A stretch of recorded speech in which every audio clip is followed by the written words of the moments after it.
we're really looking forward to starting the season tomorrow against Wisconsin. Nothing like starting the season with a bang. The rankings came out, and Wisconsin's ranked third, and arguably could be higher. But we've had an amazing preseason. 2.5 weeks with this team, and just really proud of where we're at. And I was telling our team going into this year, we've been asked a million times, is there more pressure with the Final Four in Louisville? And of course there is, but I feel pretty calm because we've done what we can up to this point. We have a great team of returners. We added some players that will fill key roles, and we've done what we can to put a great team on the court. And so we've done what we can control up to this point. Now the rest is to come. So we'll see. I told them we might get killed. I don't know, but I feel good about where we're at today, right now.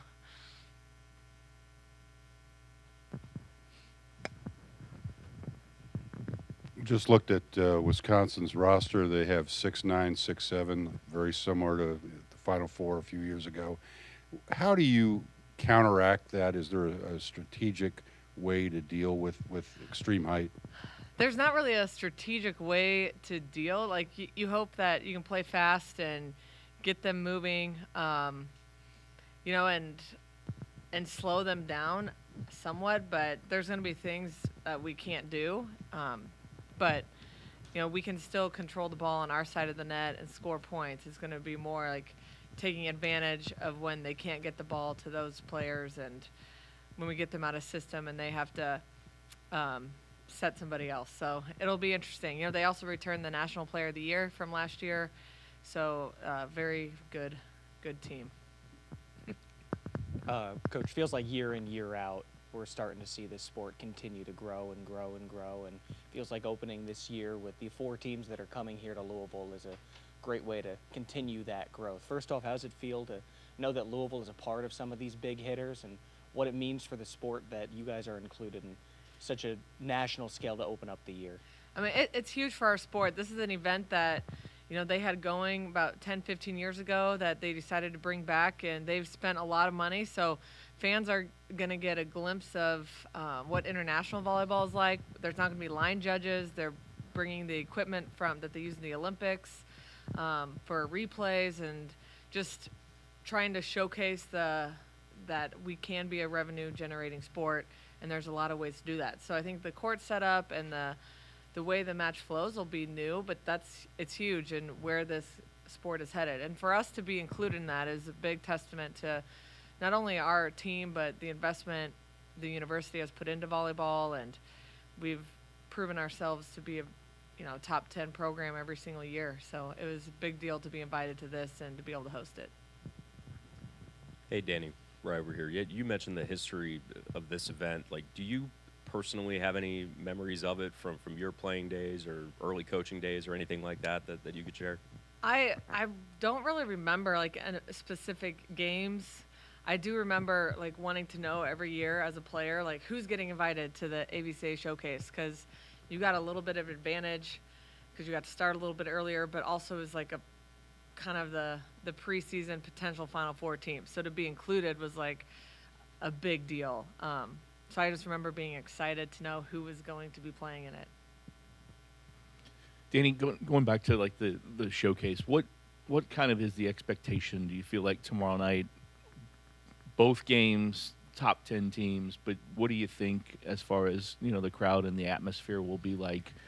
And it's different in August as it is down the road, and it might actually be better tomorrow to draw people. There's not much going on. I feel like they've sold a good amount of tickets. I know that with our game being the second game, where it's going to be a late start on a school night on a Tuesday, but I still expect the crowd to be super into it, and the diehard volleyball fans are going to have the best night ever. You get to watch 4 great teams compete. You get a sneak peek of these 4 teams in person that'll, you'll get to watch throughout the year. And I'm hoping that the Cards fans are there, rowdy, and ready to cheer us on. But all these teams travel well, so I think you'll see a lot of fans from, the other teams as well. Dani, is Anna DeBeer the best player to ever play at Louisville? Of course, I think that. I don't know the history books. There's been some really, really good players, but Anna, and I've coached some really good players, but I think when it comes to the best player ever, it's got to be somebody with the total package. And Anna DeBeer has that. The intensity, the teammate, the competitiveness, and then skill wise. She really is that type of player that you coaches trust from day one, just because the way she approaches her daily routine, and how she always strives to be great, but she really wants to make her teammates better, and she's one of a kind. I don't think you find players or athletes like her very often. Dani, you have made a much bigger niche at the Yum Center this year than maybe in the last few years. Do you see that as a trend, or is this a one-year thing because the Final Four is here? No, it's a trend. We're going to continue to play as many games as we can down there. That makes sense. Obviously with this being the Final Four year, we wanted to showcase some really big matches down there, to get the city really excited to see some awesome volleyball. But talking with Josh, we want to continue to grow the sport nationally, but here in the city, and we are outgrowing LNN, so we'd love to move more games down there. I think when you get late in the volleyball season, then you start competing with basketball and finding the right way so we can all use the facility and make it make sense. Dani, with Wisconsin, what do you think has sustained them to kind of keep them in this upper echelon? And obviously you saw them a few years ago. And have you guys met since that meeting? No, we haven't played them since Final Four. They got a great coaching staff. They have great support. They sell out their arena. I think it holds almost 8,000, 6 to 8. So they sell that out. It's a great school. So I think recruiting for them is going really well. And then their coach is known to develop winners. So I think people want to go there and play. But it's a really great program, and it's exciting to say, like, we can compete with them.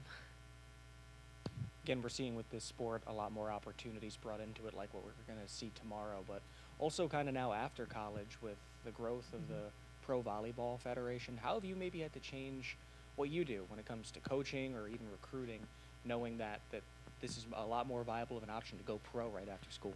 I don't really know if it's changed our recruiting much. I think it's just given our players more hope that they can continue to play the sport they love and make money doing it.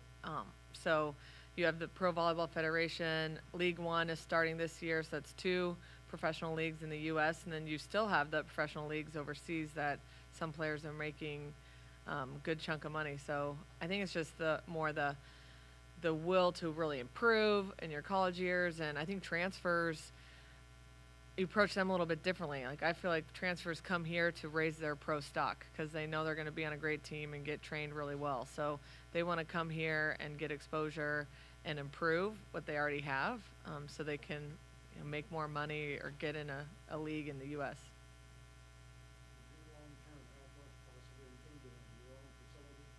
I think that's always the hope, with so many things changing with NIL and just college athletics. I don't think that's coming in anytime soon, but I know that would be a goal for this administration and myself to have our own facility somewhere.